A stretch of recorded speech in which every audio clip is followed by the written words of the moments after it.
What's going on, YouTube? So today I am going to be working on my car.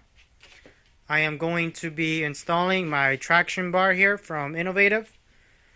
And as you guys can see, the garage is at least a little bit cleaned up, or more cleaned up than last time you guys saw it.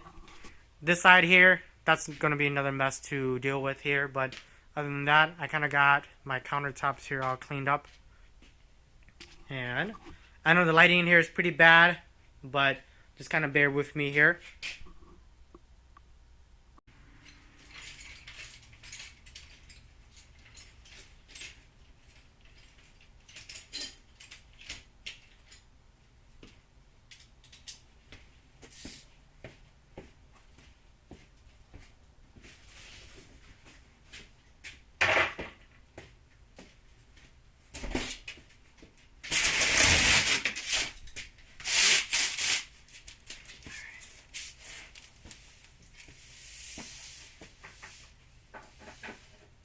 Alright, so before I put on my traction bar, I'm going to have to take off my code book over here.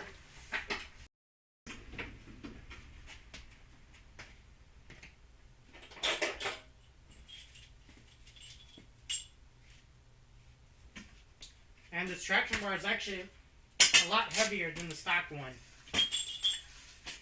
which will be more rigid if it's a lot heavier. Alright, so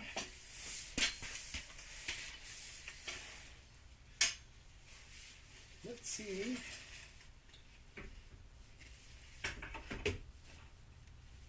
how close she will be.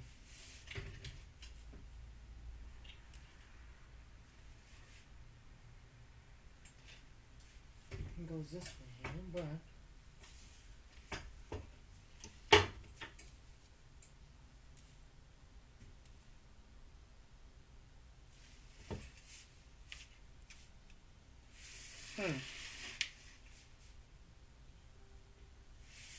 that's where it doesn't fit.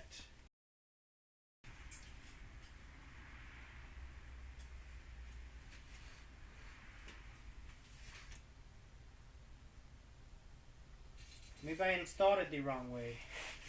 Let me flip this guy over. Let you take this guy out.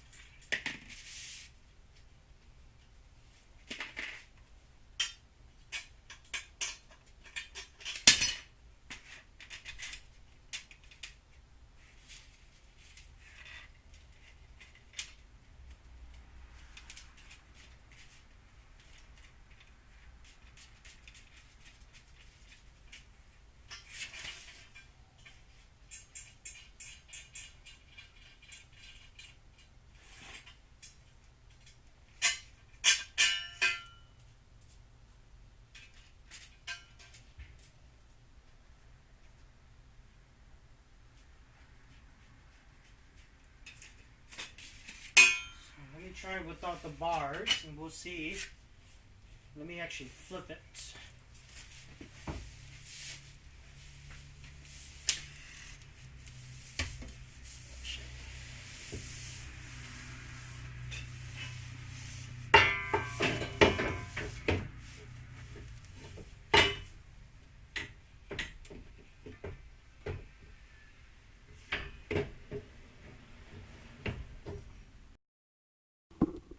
Alright, traction bar is on.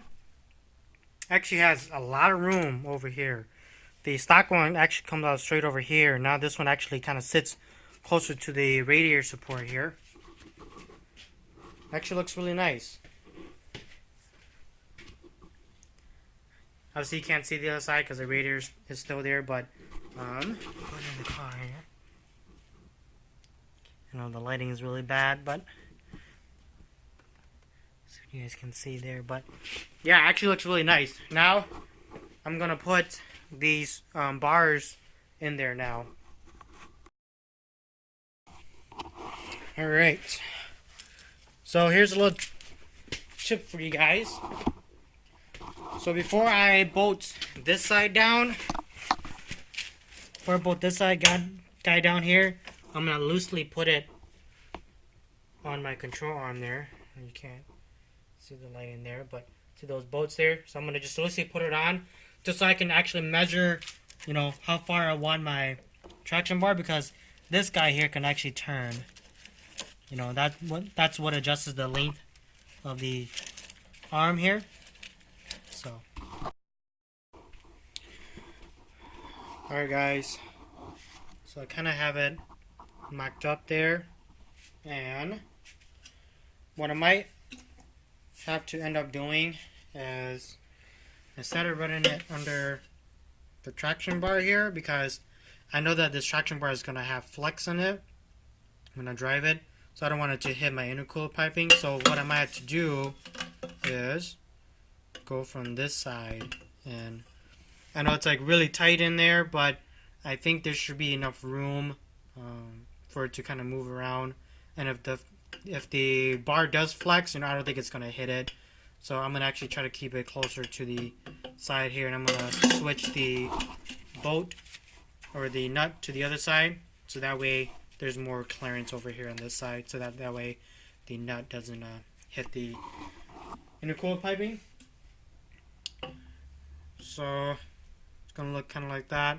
And what I'm going to try to do too is I'm going to put on my bumper just to kind of see, because if I do go this route here, see how kind of low it sits there, so I just want to make sure that it actually doesn't sit lower than the bumper.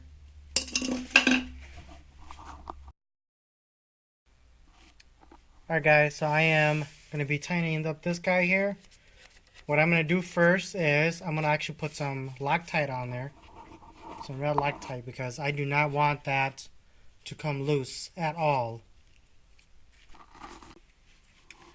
Alright guys, so just make sure you go and tighten up these bolts down here to the control arm. Make sure that they're tight, because like I said, you do not want those guys to be loose.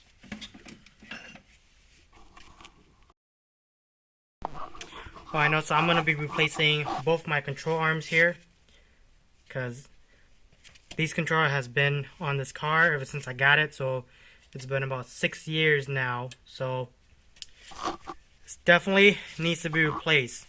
And this car is actually a SE model, so it's a special edition model, so those years, or those models, they actually came automatic, so I actually converted this car over to a manual, which took me about 2 days and stuff like that. I had to research, for a whole month just to make sure I have everything correct there. But this axle here has been the same axle when I first did my swap, and this was about 4 years ago. So this axle has been with me ever since then.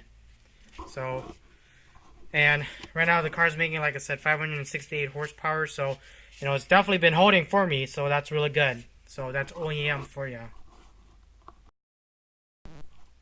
And then I'm also going to be making a new catch can setup as well. So I already have it already pictured and stuff like that. So what's going to happen is I'm going to actually try to make it fit right into this spot right here.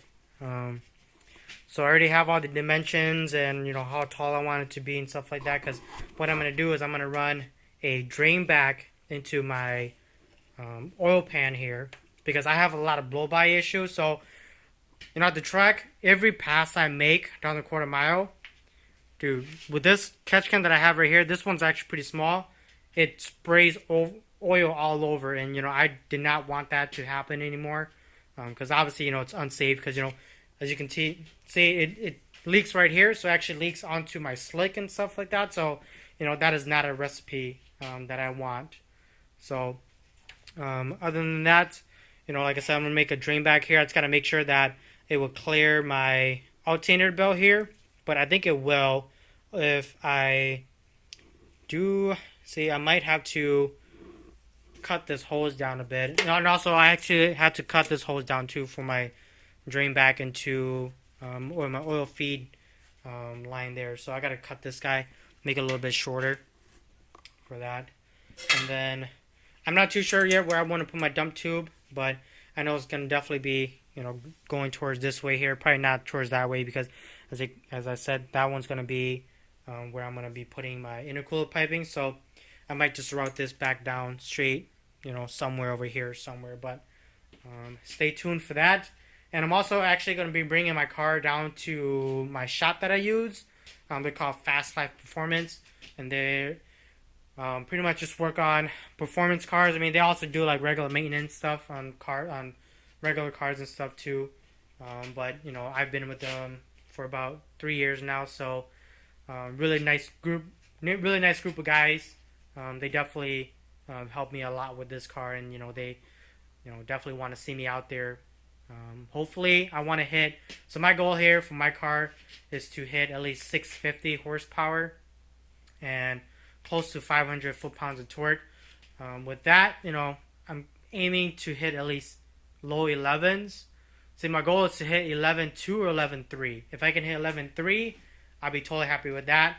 And then, you know, next year will be in the 10s. So definitely putting a lot of money into this car, but you know, it's definitely a hobby of mine, a really expensive hobby. So, you know, I can't really stop racing because, you know, that's all I kind of know how to do now.